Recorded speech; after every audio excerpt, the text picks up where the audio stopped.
And GOP frontrunner Donald Trump trading punches with Secretary Hillary Clinton at the center of the war of words, sexism. Trump now on the attack after Clinton pulled what he calls the woman card. Just a short time ago, Donald Trump went on the record.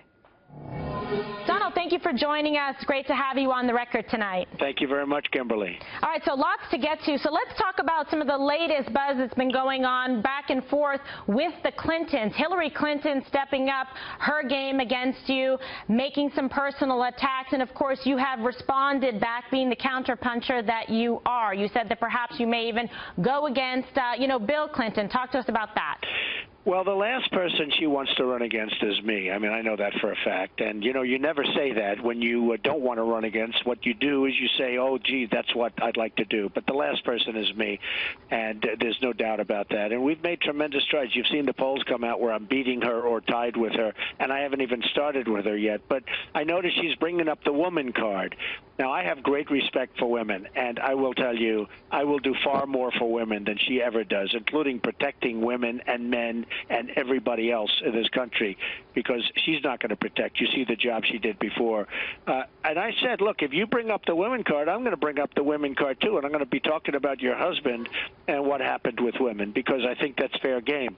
And as you saw, the press has gone wild over it, but the truth is most of them agree with me. I mean, it is fair game if she wants to play that card. Now, if she doesn't play that card, that's a different circumstance. But if she plays that card, then Bill is certainly open. It's fair game. And he's a former president, of course, and she's announced that he's going to be out on the campaign trail, campaigning for her, trying to do anything they can to shore up their base and their numbers, because Bernie Sanders is beating her in a number of the polls as well in terms of the caucus states. Why do you think it's a good idea to go against and go after Hillary Clinton right now at this point versus any of the other GOP contenders? Is this part of your strategy? Well, I wasn't going to, but then all of a sudden she said that I was sexist, which I am not, and I don't like that statement at all. And she mentioned it, so I hit her back. I mean, that's the only thing that happened.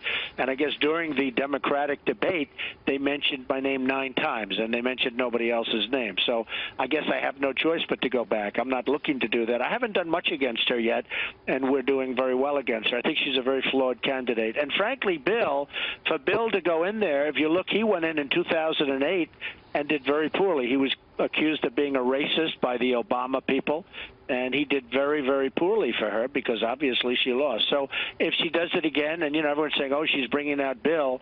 Well, if she's bringing out Bill, that's fine. But the last time she brought out Bill, she lost. Right. And you have said before, I know on the record on Fox and Friends, that you do not personally feel that Bill Clinton is a racist, but this is what the Obama camp was contending. So let's talk some numbers. You're a businessman. You're big with the numbers. Polls.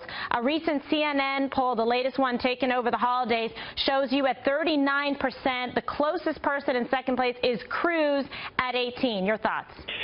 Well, I think it's an accurate poll. I mean, that's what I seem to think. And by the way, CNN did a poll in Iowa where I was way, way ahead. I think I was at 33-20 for Cruz, and everybody else was much lower.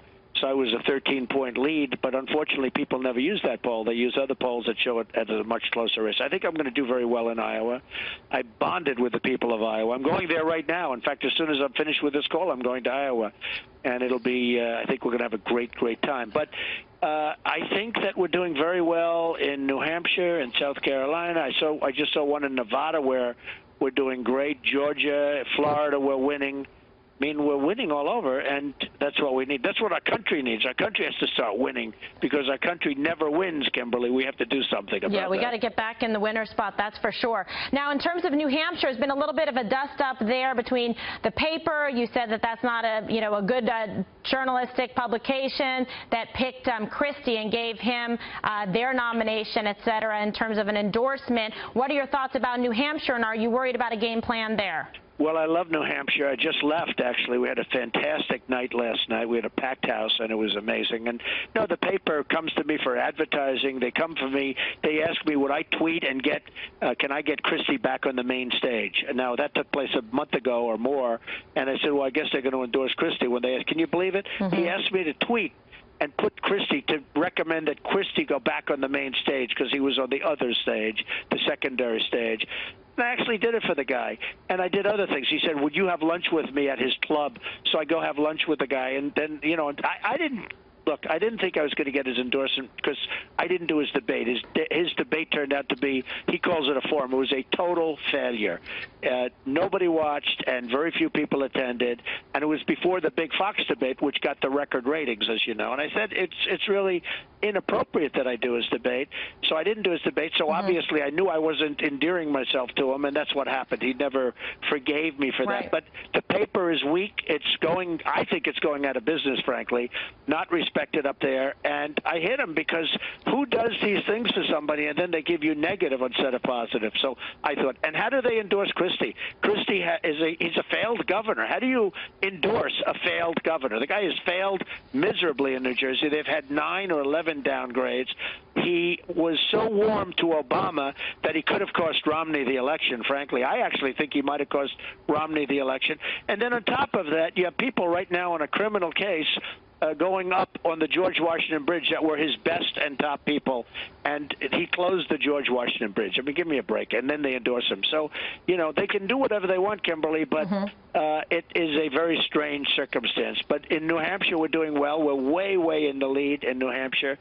I have a great relationship with the people of New Hampshire. I think we're going to do great there. I think he's probably hoping, trying for a second-place finish similar to Bill Clinton years ago. But nevertheless, you've got huge crowds everywhere you go, and you're planning on translating that into polling, voting, actual numbers. So let's talk about a little bit of a celebration, because I'm super excited. I know it's going to be our best New Year's Eve ever. I'm hosting with my good friend and co-host Eric Bolling, and we are delighted, lucky enough to have you joining us to ring in 2016 for this great country. So are you excited about that? I am, and I'll be in Florida at the Mar-a-Lago Club, and which I own, and it's got, I think we're going to have 800 people in the ballroom, and it's going to be very exciting. And I don't know about the noise. Maybe I'll have to step outside of the ballroom.